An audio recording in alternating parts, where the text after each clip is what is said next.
Hello dear students, welcome to ATP star. देखो students, अब आपके क्लास 10 बोर्ड के तो टाइम टेबल आ चुका है, बट मेन थिंग, क्या आपने आपका टाइम टेबल फ्रेम किया है कि आपको किस तरीके से मैथ्स का सिलेबस कंप्लीट करना है। और सिलेबस ही कवर नहीं करना है, हमें सिलेबस ही कंप्लीट नहीं करना, हम रिवीजन कैसे कर सकते हैं सिलेबस कंप्लीट करने के साथ साथ, एंड प्रैक्टिस पे कैसे ज्यादा फोकस कर सकते हैं।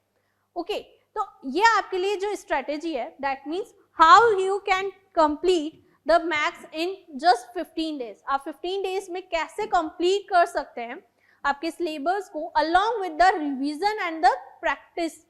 ओके, तो अब देखिए इस वीडियो में मैं आपको बताती हूँ तो आप कैसे मैथ्स का सिलेबस कवर कर सकते हैं, दैट मीन्स मैथ्स का सिलेबस कैसे कंप्लीट कर सकते हैं। तो देखो स्टूडेंट्स, आपको कुछ नहीं करना, ओनली डेली आपको 3 आवर्स डिवोट करने हैं आपकी स्टडीज के लिए, मैथ्स के लिए। दैट मीन्स अगर आपको मैथ्स का सिलेबस कंप्लीट करना है तो आपको ओनली 3 आवर्स आपको देने होंगे। दैट मीन्स आप कैसे करेंगे, देखो सबसे पहले हमने सपोज किया, हमने एक चैप्टर लिया रियल नंबर, ठीक है,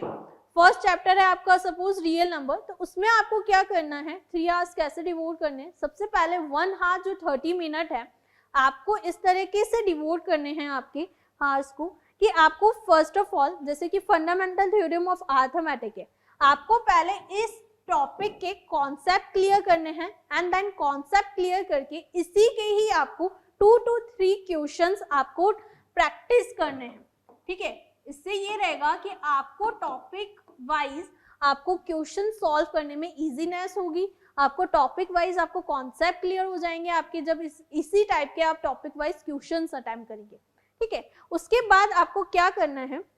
जैसे कि आपकी इरेशनलिटी है, आप इसी तरीके से ये वाले सेकंड टॉपिक की आप पहले कॉन्सेप्ट क्लियर करेंगे, कॉन्सेप्ट करने के बाद, कॉन्सेप्ट क्लियर करने के बाद उसी के आप क्वेश्चंस अटेम्प्ट करेंगे, ठीक है। तो 1 आवर 30 मिनट में आप इस तरीके से फर्स्ट ऑफ ऑल आपके चैप्टर्स के कॉन्सेप्ट के साथ साथ क्वेश्चन प्रैक्टिस करेंगे। ओके, जो रिमेनिंग 1 आवर 30 मिनट रहेंगे आपके पास, उसमें आपको क्या कंप्लीट करना है, आपको 1 आवर 13 मिनट के बाद सॉल्व करने हैं PYQ chapter wise. That means जो आपके पीवाईक्यू चैप्टर वाइज क्वेश्चंस हैं आपको वो सॉल्व करने हैं इन 1 आवर 30 मिनट्स में। उससे ये रहेगा कि आप जब चैप्टर वाइज पीवाईक्यू अटेम्प्ट करेंगे तो आपको उसमें मिस्टेक्स आएंगी, आपको एनालाइजेशन होगा कि आपने क्या, मतलब आपको इस चैप्टर में क्या वीकनेस हो रही है, आपको इस चैप्टर में कौन से टॉपिक के आपको क्वेश्चन सॉल्व नहीं कर पा रहे हो आप, ठीक है। तो इससे बेनिफिट ये रहेगा कि आपको वीकनेस पता चलेगी और इन्हीं आपको 1 आवर 30 मिनट्स में आपको इस तरीके से उन क्वेश्चंस को, पीवाईक्यू के उन क्वेश्चंस को जिसमें आपको डिफिकल्टी आ रही है उनको सर्कल करना है। दैट मीन्स सपोज कीजिए आपने पीवाईक्यू सॉल्व किए, दैट मीन्स 10 पीवाईक्यू सॉल्व किए, तो आपको 1, 2 एंड 3 में से आपको 3 जो है वो बहुत हार्ड, 3 जो है आपको क्वेश्चन वो बहुत हार्ड लगा है, तो आप उसको सर्कल कर लीजिए। ओके, उनको क्वेश्चंस को सर्कल करके रखिए सो दैट आपकी जो एग्जाम टाइम में आप जब उसे देखें क्वेश्चंस को तो आपको याद रहे कि मुझसे ये क्वेश्चन सॉल्व नहीं हो पा रहे थे, ठीक है। तो आप उन क्वेश्चंस को फिर से सॉल्व कर पाएं, उन क्वेश्चंस के को रिवाइज कर पाएं। ओके, तो आप देखिए इस तरीके से आप करेंगे तो आपका एक चैप्टर क्लियर हो सकता है, एक चैप्टर कंप्लीट हो सकता है। ये तो अभी चैप्टर कंप्लीट करने की बात आई। अब आप चैप्टर्स को रिवाइज कैसे करेंगे, इसी चैप्टर को रिवाइज कैसे करेंगे, तो आप डे सेकंड में देखिए, आप जब डे सेकंड में पॉलिनोमियल जैसे कि सेकंड चैप्टर लेंगे तो ऐसा नहीं है कि आपको सेकंड चैप्टर से ही स्टार्ट करना है, सेकंड चैप्टर का आप सिलेबस कवर करते जा रहे हैं, कंप्लीट कर रहे हैं, नहीं। आपको क्या करना है, सबसे पहले 30 मिनट आपने जो क्वेश्चंस किए थे कल, आपने डे 1 में जो क्वेश्चन किए थे आपने यस्टरडे, आपको उन चैप्टर उन क्वेश्चंस में, जिन क्वेश्चंस में आपको प्रॉब्लम आई थी पीवाईक्यू क्वेश्चंस करने में, जिन क्वेश्चंस में आपको डिफिकल्टी आई थी, जो आपने सर्कल किए थे, उन क्वेश्चंस को आपको फिर से आपको सॉल्व करना है। ओके, 30 मिनट जो रिमेन रहेंगे उन क्वेश्चंस को आप फिर से सॉल्व करेंगे इस तरीके से, राइट। अगर आप सॉल्व करते हैं उन क्वेश्चंस को तो फिर आपका वो जो कॉन्सेप्ट आपने पहले वीक रहा था आपका, वो कॉन्सेप्ट आपके रिवाइज हो जाएंगे इस तरीके से। ओके, तो इस तरीके से हमारा रिवीजन भी हो जाएगा, सिलेबस कवर्ड भी हो जाएगा, सिलेबस कंप्लीट भी हो जाएगा। इसी तरीके से और प्रोसेस चलता जाएगा, दैट मीन्स 130 मिनट्स में आप जैसे कि पॉलिनोमियल है उसमें फर्स्ट टॉपिक करेंगे जीरोस ऑफ द पॉलिनोमियल, इसी टाइप के क्वेश्चंस करेंगे आप, टॉपिक वाइज क्वेश्चंस अटेम्प्ट करेंगे और टॉपिक वाइज क्वेश्चन अटेम्प्ट करने के बाद आप जब सिलेबस आपका जब ये चैप्टर कंप्लीट हो जाएगा, जो रिमेनिंग 130 मिनट रहेंगे उसमें आप PYQ क्वेश्चन सॉल्व करेंगे और PYQ क्वेश्चन जब आप सॉल्व करेंगे उनमें आपको जो डिफिकल्टी आ रही है चैप्टर्स में, उन जो डिफिकल्टी आ रही है क्वेश्चंस को सॉल्व करने में जिस टॉपिक में, आप उसको सर्कल करेंगे एंड सर्कल करने के बाद आप डे 3 में उसी चीज को रिवाइज करेंगे। उन क्वेश्चंस को रिवाइज नहीं करना, हमें सॉल्व करके ही देखना है, हमें बिना देखे सॉल्व करना है, ठीक है। तो इससे एक तो आपका कॉन्फिडेंस डेवलप होगा, इसी के साथ आपकी रिवीजन जो रहेगा, रिवीजन भी होता जाएगा एक एक चैप्टर्स का, ठीक है। एंड मेन थिंग आपका सिलेबस भी कन्वर्ट हो जाएगा इसके थ्रू। तो आपको इस तरीके से करना है, डोंट वरी, ये आपको जो मैंने टाइम टेबल है ये आपको इसकी PDF अवेलेबल हो जाएगी टेलीग्राम ग्रुप में। अगर आपने अभी तक टेलीग्राम ग्रुप ज्वाइन नहीं किया है ATP स्टार का, तो आप जल्दी से जल्दी ज्वाइन कर लीजिए, लिंक जो है आपको डिस्क्रिप्शन बॉक्स में गिवन है, जल्दी से जल्दी आप उसे ज्वाइन कर लीजिए सो दैट आपको जो बेनिफिट्स मिल रहे हैं टेलीग्राम ग्रुप में, दैट मीन्स आपको विनीत सर आपको गाइड करते हैं वहाँ पे, एंड जो भी आपके अपडेट्स रहती हैं रिलेटेड योर CBSE अपडेट्स जो रहती हैं आपके बोर्ड्स रिलेटेड, वो वहाँ पे आपको अवेलेबल हो जाती है। जैसे कि आपको इस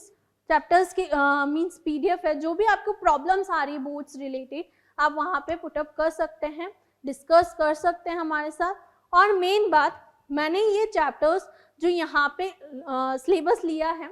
ये उन चैप्टर्स का सिलेबस है जो करंटली आपके 2023 में अवेलेबल होने वाले हैं, दैट मीन्स 2023 के टॉपिक्स है। मीन्स बहुत से मैथ्स में ऐसा है कि टॉपिक्स जो हैं बहुत से डिलीट हो गए हैं, ठीक है। तो आपको जैसे कि फर्स्ट चैप्टर में इक्ल्यूट लेमा आपका बिल्कुल ही डिलीट हो चुका है, तो वो आपको बिल्कुल नहीं रीड आउट करना है, उसकी प्रैक्टिस नहीं करनी है। क्वेश्चन जो आपके एग्जाम टाइम के लिए अभी लास्ट में इम्पॉर्टेंट है वही टॉपिक्स यहाँ पे गिवन है आपको, तो उन क्वेश्चंस की ही आपको, उन टॉपिक के क्वेश्चंस की ही प्रैक्टिस करनी है आपको एंड PYQ सॉल्व करने हैं। अब देखिए मेन बात, ये आप 14 डेज डे 1 से लेके स्टार्ट करेंगे आप, इसी तरीके से डे 4 में भी आपको इस तरीके से ही प्रोसेस करना है, इस तरीके से ही 3 आवर्स आपके डिवोट करने हैं, ओके। ऐसे ही आप डे 5 में डिवोट करेंगे आपके। इस तरीके से अगर आप डे 14 तक इस टाइम टेबल को फॉलो करते हैं, डे 14 तक आप इस टाइम टेबल को फॉलो करते हैं, तो आपका सिलेबस कवर करने के साथ साथ आप रिवीजन भी कंप्लीट कर देंगे एंड रिवीजन कंप्लीट करने के साथ साथ आप आपकी प्रैक्टिस पार्ट पे भी बहुत स्ट्रांग हो जाएंगे, ओके। तो अगर आपको प्रैक्टिस स्ट्रांग करनी है, सिलेबस भी कवर करना है एंड रिवीजन भी करना है, तो आप इस टाइम टेबल को फॉलो कर सकते हैं, बिल्कुल, ओके। मेन प्रॉब्लम ये रहेगी कि आपकी जो मेन प्रॉब्लम रहती है कि हम प्रैक्टिस कब करें। बहुत से स्टूडेंट्स ये रहता है, बहुत से स्टूडेंट्स को कि पहले तो बोलते हैं वो कि सिलेबस कवर कर देते हैं हम, मैम अभी तो हमारा सिलेबस ही कवर नहीं हुआ है, हम रिवीजन कैसे करें। तो आपको ये मिस्टेक नहीं करनी है, आपको सिलेबस कवर करने के साथ साथ रिवीजन भी करना है, रिवीजन भी स्टार्ट करना है और रिवीजन स्टार्ट करने के साथ साथ प्रैक्टिस पार्ट पे भी बहुत अच्छे से फोकस करना है, ओके। अब देखिए डे 15 में आप क्या करेंगे,